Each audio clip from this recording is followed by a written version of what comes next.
Poštovani gledaoci, evo sada sa mojom gošćom razgovaram o tome da mi možemo da proizvedemo i kvalitet i količinu, samo je pitanje šta posle toga. Koliko nam nedostaje snage posle u prodaju, u određivanju cene, u logistici, marketingu. Upravo o tome govorim sa mojom današnjom gošćom Milkom Toskić, koja je direktora Agrobrenda. Dobar dan i dobrodošli pre svega. Dobar dan, Marija, bolje te našla. Neposredni povod za ovo vaše gostovanje je sjajna stvar. Možemo reći stvar koja je na svetskom nivou. To je Fruitnet forum koji se održava 6. i 7. novembra, 11. meseca u Beogradu. Je li tako? Tako je. Ovo je 4. put da jedna od najvećih medijskih kuća koja se bavi svežim voćem i povrćem i svim učesnicima u tom biznisu organizuje konferenciju i to baš u Beogradu, a za celu jugoistočnu Evropu.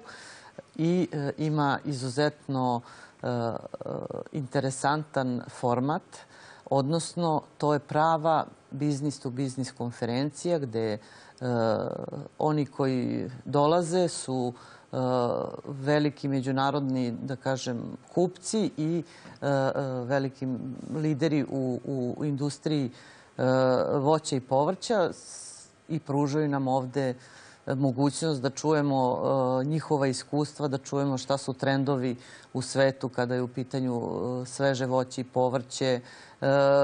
Jedna od tema će biti i koje su to prednosti i koji su izazovi udruživanja. Koliko vidim, bit će prisutna najveća belgijska kooperativa. Sjajno.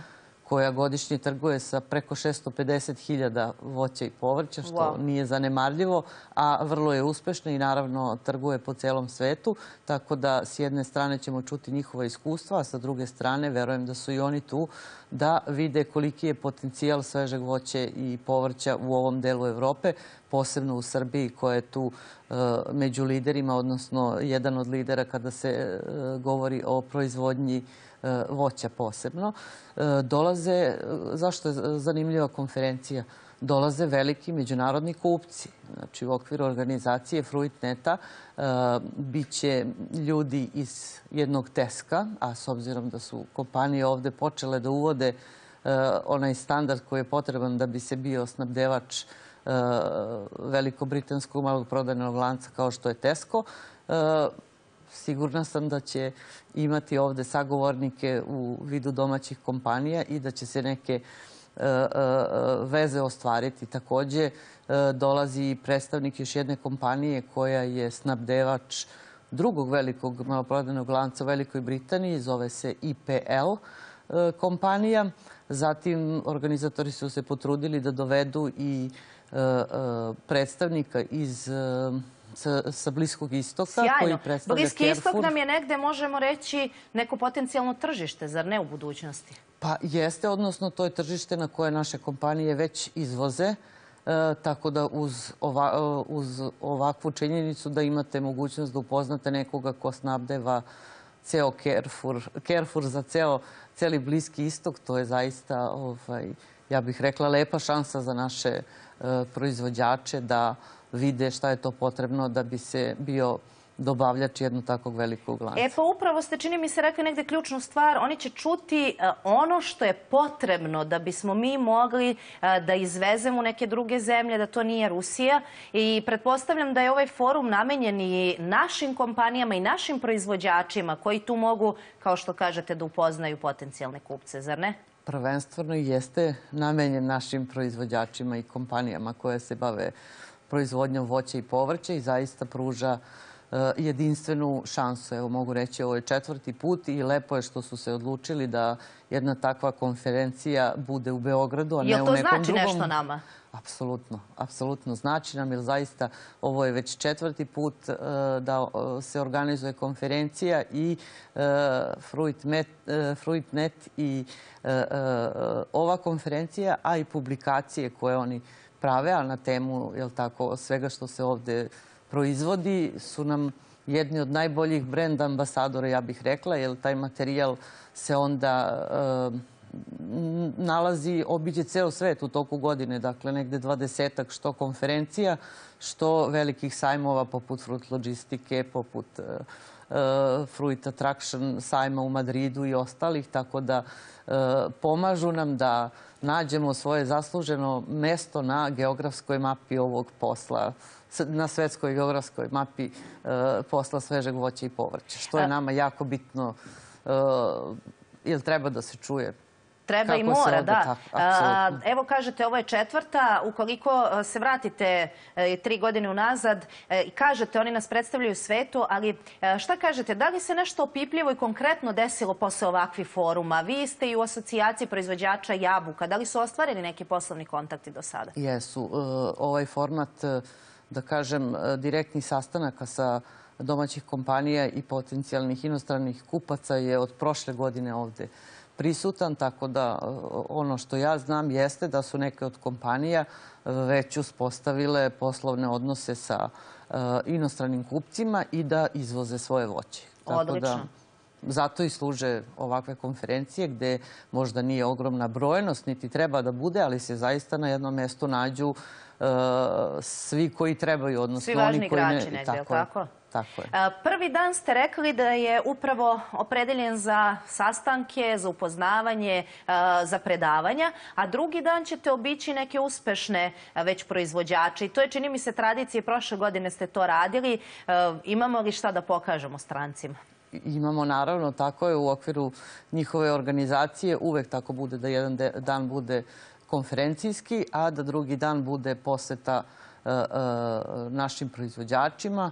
Ove godine to će biti jedna kompanija koja se bavi proizvodnjom bobičastog voća. Sjajno. I također još jedna kompanija koja se bavi proizvodnjom jabuka. Odlično.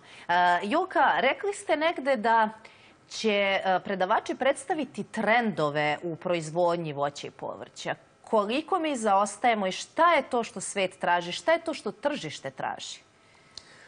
Trendovi u proizvodnji. U proizvodnji mi ne zaostajemo toliko, ali ono što će predavači tamo govoriti jesu trendovi na globalnom nivou kada se govori o prodaji, o marketingu, o otvaranju novih tržišta, dakle o uticaju svetskih maloprodajnih lanaca na celu industriju voća i povrća, što zaista treba čuti i treba biti svestan toga da bi svake sezone počinje nova priča, da bi kompanije i proizvođači mogli da imaju dodatne informacije i da trasiraju svoj posao, odnosno izvoz na koja tržišta treba da bude. Da li vam se čini da možda zaostajemo u tom krajnjoj nekoj tački, a to je, čini mi se, pakovanje, sortiranje, negde, kao što kažete, i marketing. Dakle, da li je to nešto što nam zapravo najviše fali u cijeloj ovoj priči? Pa vidite, što se tiče skladištenja i pakovanja, bar ako govorimo o kompanijama, proizvođačima, to je zaista na jednom sasvim dobrom nivou, a ono što nam nedostaje, odnosno to je recimo nešto čime se bavi asocijacija Serbia Does Apples, promocija. Znači, nedostaje nam da prikažemo svetu to što se ovde... Što znači nije dovoljno samo proizvesti kvalitetno, ukusno, krupno, fino obojeno, nego moramo to negde da pokažemo, zar ne? Apsolutno. Moramo da pokažemo kvalitet onoga što se ovde proizvede zaista nije sporan, ali takvih kao mi ima puno, tako da pored toga treba da se pokaže i neka naša posebnost i strast za time što radimo da bismo osvojili inostrane kupce. Tako da, ako pričamo o promociji, ja bih rekla da je ovo što se radi u asocijaciji jedan od, da kažem, lepih primjera gde je zaista i mnogo lepše i mnogo lakše predstaviti veliki deo industrije zajedno, nego, odnosno kada se meri to, i pojedinačni učinci kompanija. Naravno, naše kompanije su prisutne u svetu, izvoze i dalje, ali ono kao što nam je falilo, a što sada gradimo, eto, pa između ostalog i zahvaljujući ovakvim konferencijama kao što je Fruitnet, to je imidž naše zemlje. Brend, da tako kažemo, je li tako? Da znaju da ovdje ima jako puno dobrih kompanija koje proizvode izuzetno kvalitetno, da smo mi ovdje da su kompanije uvele brojne standarde koji su potrebni za globalni nivo trgovine, da imaju savremene skladišne kapacitete. Što se tiče tehnologije proizvodnje, tu smo zaista, da kažem, i prevazišli one od kojih smo učili. Tako da svi su elementi tu i uz ovakve susrete i promociju otvara se put da budemo što poznatiji, što onda otvara mogućnosti kompanijama da to i iskoriste. To nam treba, Julka. Čini nam se da Rusi dobro znaju šta kupuju od nas.